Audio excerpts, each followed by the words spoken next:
नमस्कार so welcome back to your own channel Wells. आज 8 जून 2026 आज मंडे का दिन। कैसे हैं आप लोग? आई एम श्योर आप लोग अच्छे होंगे। दोस्तों आज के दिन मार्केट में एक नेगेटिव नोट पर ओपनिंग हुई थी और मार्केट में ऐसा लग रहा था कि शॉर्ट कवरिंग होती हुई दिखाई पड़ सकती है।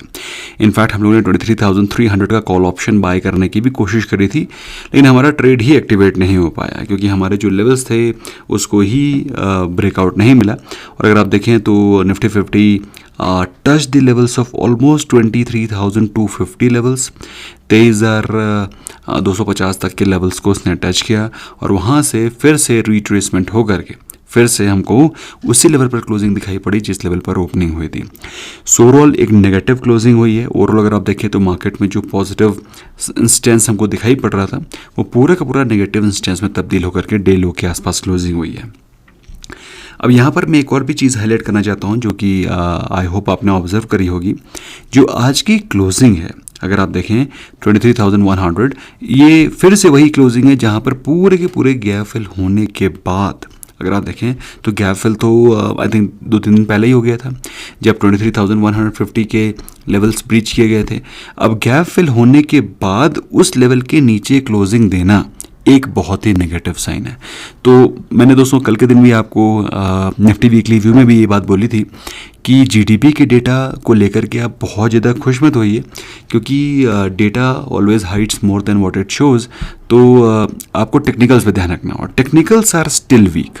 There is no out of doubt about it. Technicals अभी भी वीक हैं। टेक्निकल्स में भी कोई भी स्ट्रेंथ हमको दिखाई नहीं पड़ रही है। ना आपका क्वेश्चन होगा कि हमें कहाँ पर सपोर्ट मिल सकता है। सो अभी जो रिसेंटली 2 बॉटम्स लगे हैं मैं उनको ज्वाइन करके आपको ये बताने की कोशिश कर रहा हूँ कि कहाँ पर पॉसिबिलिटी है। Again it's not a guarantee क्योंकि अल्टीमेटली ये कोई वो तो है नहीं कि यहाँ से टप्पा खा के चला जाएगा।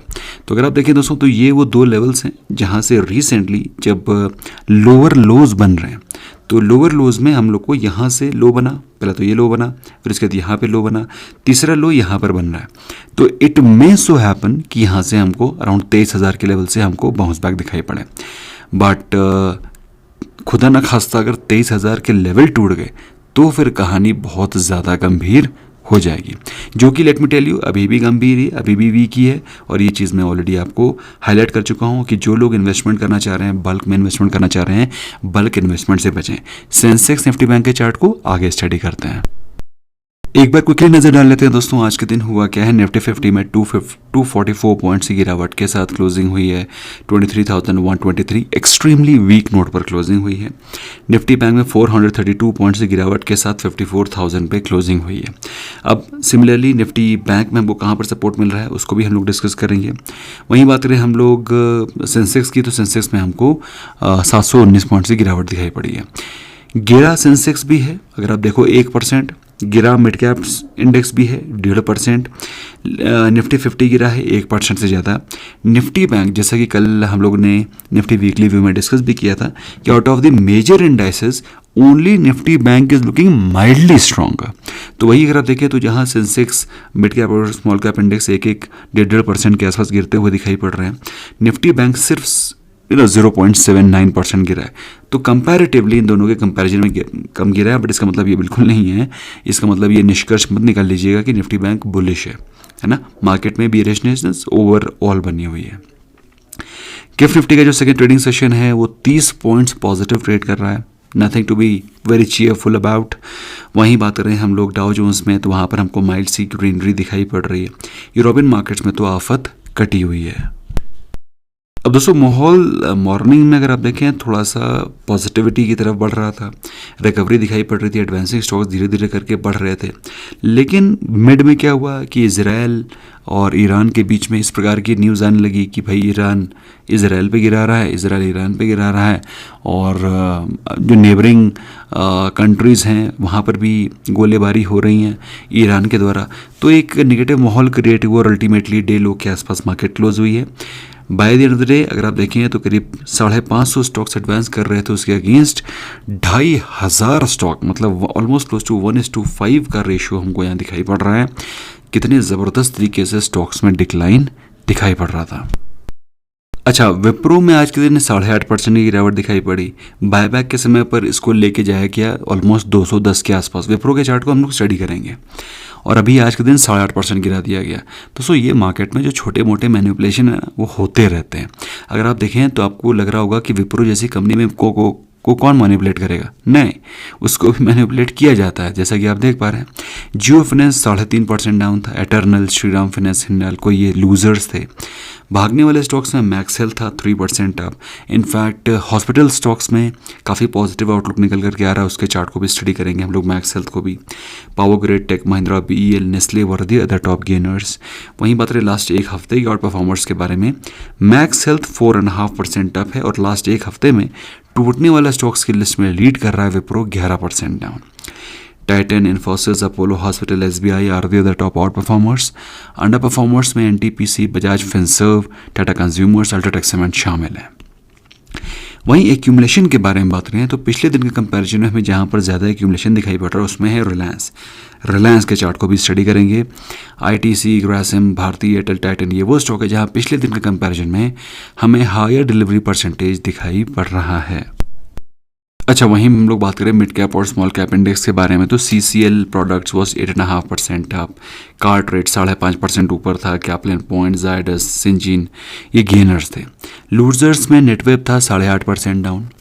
देख पा रहे हो, नेटवेब अभी 2 दिन पहले भाग रहा था और आज के दिन टॉप लूजर्स में, तो मार्केट छोड़ ही नहीं रही किसी को। Wipro 8.5% down, GMDC, IFCI, GVTND इस तरह के सारे बहुत ज़बरदस्त भाग रहे थे। GVTND, GMDC, Netweb they were running बड़ी डिसेंट और आज 8.5% डाउन है, तो किसी का कॉन्फिडेंस ही हिला दे मार्केट। तो ट्रेडर्स के मजे चल रहे हैं। वहीं बात करें लास्ट एक हफ्ते के बारे में, जील 19% ऊपर है, फंड रेजिंग की न्यूज़ भी है 10 जून को। Cart rate is 19% up, CP plus no doubt about it, why it is positive क्योंकि चाइना से जो सीसीटीवी कैमरास हैं उनका इंपोर्ट बंद हो गया है। कॉनकॉर्ड बायो, एक्मे सोलर, लेकिन इसमें मेरी राय नहीं है बाय करने की, बहुत महंगा हो गया है, थोड़ा सा गिरने का वेट करते हैं। अंडर परफॉर्मर्स में जेपी पावर 15.5% डाउन है, नेटको फार्मा, वेदांता, स्नैडर, हिंदुस्तान जिंक ये सारे के सारे टॉप अंडर परफॉर्मर्स हैं। वहीं बात करें हम लोग जहां पिछले दिन के कंपैरिजन में हमें हायर एक्यूमुलेशन दिखाई पड़ रहा है, उसमें stocks like Gillette, Bikaji, LIC housing finance, sapphire और ABLBL। अब निफ्टी 50 के चार्ट को तो आप समझ ही गए हैं, आई होप समझ गए हैं आप, क्योंकि जिस पैटर्न के बारे में हम लोग बातचीत कर रहे हैं लोअर लोज की, उस पैटर्न के हिसाब से 23,000 पे हमें बाउंस बैक एक्सपेक्ट करना चाहिए। बट मैं फिर से रिट्रेट कर रहा हूँ, अगर ये तोड़ के नीचे गिर जाता है तो भैया आप संभाल लीजिएगा इसको। वहीं सेंसेक्स के बारे में बात करते हैं, सिमिलर पैटर्न, सिमिलर चार्ट्स मैं आपके लिए ब्रिंग आउट कर देता हूँ, exact levels, so that you don't have to worry and work much. आपके काम को मैं आसान कर देता हूँ, हल्का कर देता हूँ। तो ये है trend line for the support of Sensex. अगर आप देखें तो इसके पहले उसने सपोर्ट लिया है the price of somewhere close to, एक बार मैं क्विकली ड्रॉ कर लेता हूँ, समवेयर क्लोज टू 76,000 लेवल्स। उसके बाद इसने सपोर्ट लिया था द प्राइस ऑफ 74,000 लेवल्स, और अभी जो सपोर्ट निकल कर गया that is somewhere close to 72,500, maybe 72,600। ठीक है, तो 73,000 तो टूटना है ही है, ये तो दिखाई ही पड़ रहा है। तो बेसिकली हमको इस ट्रेंड के हिसाब से 72,500 बेसिकली 73,000 के टूटने की एक्सपेक्टेशन रखनी चाहिए as far as Sensex is going, Sensex chart is telling us. Similarly Nifty bank के बारे में बात कर लेते हैं। निफ्टी बैंक का चार्ट जो कि थोड़ा सा माइल्ड सा स्ट्रॉन्ग है as compare to Nifty 50 and Nifty 50 and Sensex, तो यहाँ पर मेरे हिसाब से ये सपोर्ट होना चाहिए major, which happens to be 53,000 level. तो हो सकता है यहाँ से आपको इस प्रकार का एक जो डब्ल्यू पैटर्न बनता हुआ दिखाई पड़ रहा है, हो सकता है ये 53,000 के आसपास आता हुआ दिखाई पड़े। बट अगर यहाँ 53,000 टूट जाता है तो भैया कहानी गंभीर है। तो these 3 charts, 3 levels which I have told you, keep an eye there, because यहाँ पर आपको मेजर एक्शन होता हुआ दिखाई पड़ेगा। Let's quickly have a look at the FII data today. तो दोस्तों थोड़ा सा क्या होता है ना, जब जल्दी वीडियो को पोस्ट करने की कोशिश करो तो ये डेटा अपडेट नहीं होता है। तो NSE ने ही डेटा भी अपडेट किया है, BSE और MSCI का कंसोलिडेटेड डेटा भी अपडेट नहीं हुआ है, 5 जून का ही डेटा पड़ा हुआ है। तो DIS ने आज के दिन 5,000 करोड़ की बाइंग करी हुई है एज फार एज NSE का डेटा गोज। DIS ने बाइंग करी है 5,000 करोड़ की और 5500 करोड़ से ज़्यादा की सेलिंग करी है FIIs ने। तो FIIs नेट आज के दिन मार्केट में सेलिंग ही हुई है, प्राइमरी लेड बाय FIIs। अब एज प्रॉमिस दोस्तों, मैं आपके लिए सबसे पहले जो चार्ट्स डिस्कस करना बनता है, और I will be Fehling in my duty in case if I do not discuss these charts. The very first is Wipro, जिसमें कि बाय बैक के प्राइस के आसपास लाने के लिए, इन्वेस्टर्स को खुश करने के लिए इसको पंप किया गया था। मुझे समझ नहीं आया भाई ADRs का क्यों 10% ऊपर था। आपको कुछ समझ में आया क्यों ADR ऊपर था जिसकी वजह से स्टॉक ऊपर भागा था? आई डू नॉट नो, मुझे तो समझ में नहीं आया, कोई रीज़न लॉजिक समझ में नहीं आया। लेकिन मैं बता रहा हूँ, मैंने उस दिन भी टेलीग्राम चैनल में बताया था कि ये सिर्फ बायबैक के प्राइस को मैच करने के लिए, क्योंकि nothing exceptional is happening, nothing exceptional is happening in the chart, it is just trying to match up to the buyback price. Ultimately क्या हुआ, जैसे ही बायबैक का डेट ख़त्म हुआ, हमको यहाँ पर एक फ्रेश फॉल दिखाई पड़ रही है। तो दोस्तों, जो लोग ये सोच रहे हैं कि विप्रो में क्या फ्रेश बाइंग कर सकते हैं, विप्रो में क्या पैसा बनने की उम्मीद है, तो मेरा ऐसा मानना है कि विप्रो से थोड़ा सा दूर रहें, क्योंकि स्पेशली अगर आप शॉर्ट टर्म ट्रेडर हैं तो। उसका रीज़न ये है क्योंकि अभी अगले आने वाले कम से कम 15 से 20 दिनों में मुझे ऐसा लगता है AI रिलेटेड स्टॉक्स में आपको भीषण गिरावट दिखाई पड़ेगी। और AI रिलेटेड स्टॉक्स में अगर गिरावट दिखाई पड़ेगी तो जो IT सेक्टर के स्टॉक्स हैं, क्योंकि ये एक आप कह सकते हैं सिमिलर इंडस्ट्री है, तो इस पर भी हमको प्रेशर दिखाई पड़ेगा। ठीक है, तो AI का अगर बबल फटता है तो IT इंडस्ट्री पे भी इसका इम्पैक्ट पड़ेगा। You have to be mentally prepared. तो यहाँ पे इसका एक सपोर्ट है समझ लो 172 के आसपास, जहाँ पर स्टॉक ने 2023 में भी सपोर्ट लिया था। तो 172 के आसपास इसका एक अल्टीमेट सपोर्ट जोन है, और खुदा न खास्ता अगर ये टूट गया तो फिर उसके बाद कोई इसका मेजर सपोर्ट है नहीं। तो अगर आप ये पूछना चाहते हैं इसके बाद इसका क्या सपोर्ट है, तो उसके बाद इसका सपोर्ट निकल के आएगा समवेयर क्लोज टू 140-145, जो कि बिल्कुल भी कॉन्ड्यूसिव नहीं है ना। ये सिचुएशन हेल्दी सिचुएशन नहीं है। ठीक है, तो विप्रो पे ये हो गया मेरी राय। ना कमिंग ऑन टू रिलायंस, क्योंकि रिलायंस में गिरावट है, तो रिलायंस की भी धज्जियाँ उड़ रही हैं। सिंपल सी बात है, गवर्नमेंट उतनी तेज़ी से पेट्रोल को महंगा नहीं कर पा रही है जितनी तेज़ी से क्रूड के प्राइसेस बढ़ रहे हैं। अब इससे क्या होगा, इससे रिफाइनरी कंपनीज IOCL BPCL ही नहीं है, रिलायंस भी है। रिलायंस अभी तक क्या कर रहा था, कि रिलायंस का कैसे प्रॉफिट चल रहा था, अगर आप देखें ये बीच बीच में जब वॉर हो रहे थे, ये सब चीज़ें हो भी रही थी, तो भी स्टॉक ऊपर था। 2025 के एंड में भी स्टॉक ऊपर था, लाइफ टाइम हाइस के आसपास। और ऊपर होने का रीज़न ये था, सस्ता क्रूड मिल रहा था। अब रशिया से अगर सस्ता क्रूड मिलेगा तो क्या होगा, तो रशिया से सस्ता क्रूड जब मिल रहा था तो ये रिफाइन करके यूरोपियन कंट्रीज़ में माल बेच रहे थे। अभी क्या हुआ है, अमेरिका ने इनका पैटर्न रीड कर लिया है। तो क्या हुआ भाई, रीड करने के बाद अमेरिका ने पहली चीज़ तो क्या है, क्रूड अपने कंट्रोल में ले लिया है। जहाँ से क्रूड प्रोड्यूस होता था मिडिल ईस्ट में, वहाँ पर गदर मचा दी है ताकि क्रूड के प्राइसेस महंगे रहें। और रशिया के ऊपर सैंक्शन लगाने के कारण इंडिया US से तेल नहीं खरीद पा रहा है। अब इसमें हमारी क्या मजबूरी है मुझे नहीं पता, लेकिन वो टेरिफ वाला मजबूरी साफ साफ समझ में आती है, वरना फिर टेरिफ बढ़ा देगा ट्रम्प। तो ये सारी की सारी प्रॉब्लम्स एग्जिस्टिंग है, जिसकी वजह से Reliance is not able to purchase cheaper crude oil from Russia, और उसकी वजह से उसका जो मार्जिन है वो डेंट होता हुआ दिखाई पड़ रहा है। और वही रीज़न है कि स्टॉक गिर रहा है। अगर आप स्टॉक के रीसेंट बॉटम्स को देखें 2022, 2023, और इसको अगर आप टच करें तो हमको कुछ एक पिक्चर क्लियर होगी। मैं आपके सामने ब्रिंग आउट करने की कोशिश करता हूँ। वैसे मेरे हिसाब से स्टॉक को 1200 का लेवल तोड़ना नहीं चाहिए, लेकिन ये मेरा दिल बोल रहा है, लेकिन जो दिमाग बोल रहा है वो ये कि स्टॉक के अगर टेक्निकली देखें तो स्टॉक का 2023 का बॉटम, 2025 का बॉटम, उस हिसाब से 2026 का जो बॉटम बनता है वो दिखाई पड़ रहा है, वो समवेयर क्लोज टू 1160, 1165 के आसपास बन रहा है। ठीक है, वैसे ऐसे मेरा मानना है 1200 टूटना नहीं चाहिए, लेकिन जो चीज़ दिखाई पड़ रही है उसको भी, रियलिटी को भी समझना ज़रूरी है। So this is the thing which has to be understood. इसके अलावा दोस्तों क्विकली एक बार क्रूड पर नज़र डालते हैं। क्रूड में चल क्या रहा है। क्रूड आज के दिन बुरी तरीके से भागा था, फिर उसके बाद बुरी तरीके से गिरा है। Just give me a second, मैं थोड़ा सा चार्ट रिफ्रेश कर लेता हूँ फॉर योर बेटर अंडरस्टैंडिंग। तो ये है क्रूड का चार्ट। अगर आप देखें क्रूड के चार्ट में क्या हुआ आज के दिन, मॉर्निंग में टच ऑलमोस्ट 98 बैरल, ठीक है, $98 पर बैरल, और वहाँ से वो करेक्शन होकर के 94-95 के आसपास चल रहा है माहौल।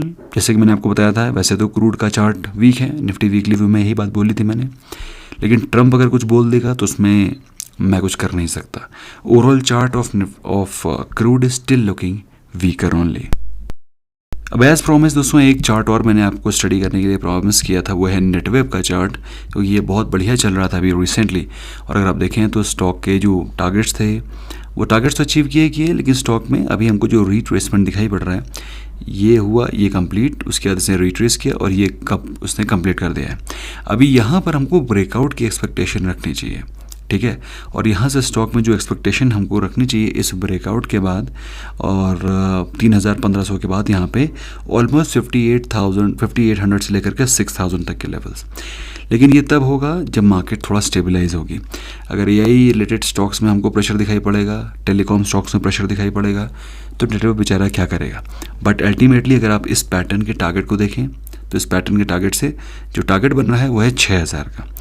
तो let's wait for the fresh breakout, क्योंकि हो सकता है हमें थोड़ा सा रिट्रेसमेंट दिखाई पड़े up to 20-day exponential moving average, that is up to 3,800। तो 3,800 के आसपास स्टॉक आता हुआ दिखाई पड़ सकता है।